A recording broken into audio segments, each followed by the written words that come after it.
കൊരട്ടി തൃശൂർ ക്ഷേത്രത്തിൽ നിന്ന് തിരുവാഭരണങ്ങൾ മോഷ്ടിച്ച് ബാങ്കിൽ പണയം വെച്ച ശാന്തിക്കാരൻ അറസ്റ്റിൽ. മുരിങ്ങൂർ നരസിംഹമൂർത്തി ക്ഷേത്രത്തിന്റെ ശ്രീകോവിലിൽ വിഗ്രഹത്തിൽ ചാർത്താൻ സൂക്ഷിച്ചിരുന്ന 2.7 പവൻ ഗ്രാം തൂക്കം വരുന്ന സ്വർണ്ണാഭരണങ്ങൾ മോഷ്ടിച്ച് ബാങ്കിൽ പണയം വെച്ച കേസിൽ കണ്ണൂർ അഴീക്കോട് സ്വദേശി തേനായി വീട്ടിൽ അശ്വന്താണ് 34 കൊരട്ടി പോലീസിന്റെ പിടിയിലായത്. ക്ഷേത്രം പ്രസിഡന്റ് നൽകിയ പരാതിയിലാണ് കേസെടുത്തത്.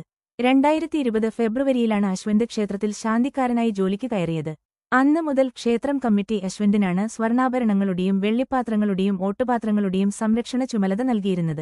എന്നാൽ കമ്മിറ്റി അംഗങ്ങൾക്ക് തോന്നിയ സംശയത്തെ തുടർന്ന് തിരുവാഭരണങ്ങൾ കാണിച്ചു തരാൻ ആവശ്യപ്പെട്ടു. എന്നാൽ ഇയാൾക്കതിന് കഴിഞ്ഞില്ല.